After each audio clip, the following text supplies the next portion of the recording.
playoff race is shaping up. Reclaiming sole possession of first place is Team Solo Mid, which means CLG slide into second. Sharing third is Cloud9 and Team Impulse, who continue their climb up the standings. Just one game back, we've got Gravity and Teammate tied for fifth.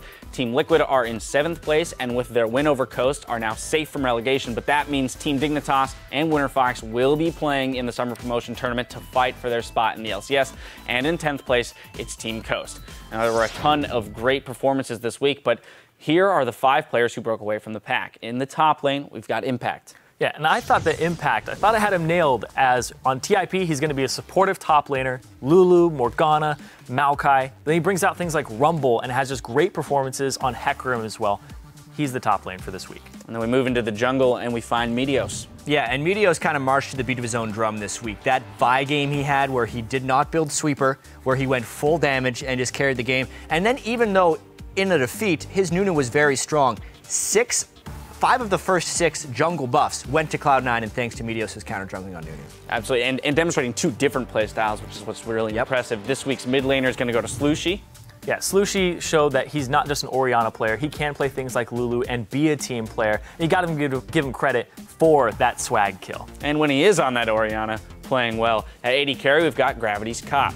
And this guy is just so consistent and reliable, but sometimes in really important situations that make him have these amazing scorelines. Very pivotal, him being able to bring damage in these team comps because Gravity ran tank team comps. And if you do not have a damage source in the backline, those don't work. So Cop had a very important role to play. Consistency is key this week for them, and our OP support also ran off with the top prize. This week, our MVP is going to go to Little Bunny Fufu, hopping through the forest and hooking enemies for kills left and right. He was a huge playmaker for Gravity and instrumental in Gravity's upset over TSM to get a 2-0 finish on the week. It was a huge game, and his hooks were very pivotal, hitting them back to back to back. He was talking about 3-second cooldown. You're like, you got to hit him. He's like, I was hitting him. It was almost like one of those games of NBA Jam when you become on fire and every single shot goes in. You rain them from half court. They're half court, yeah, just boom, like... Suddenly his hook goes twice as far. Right.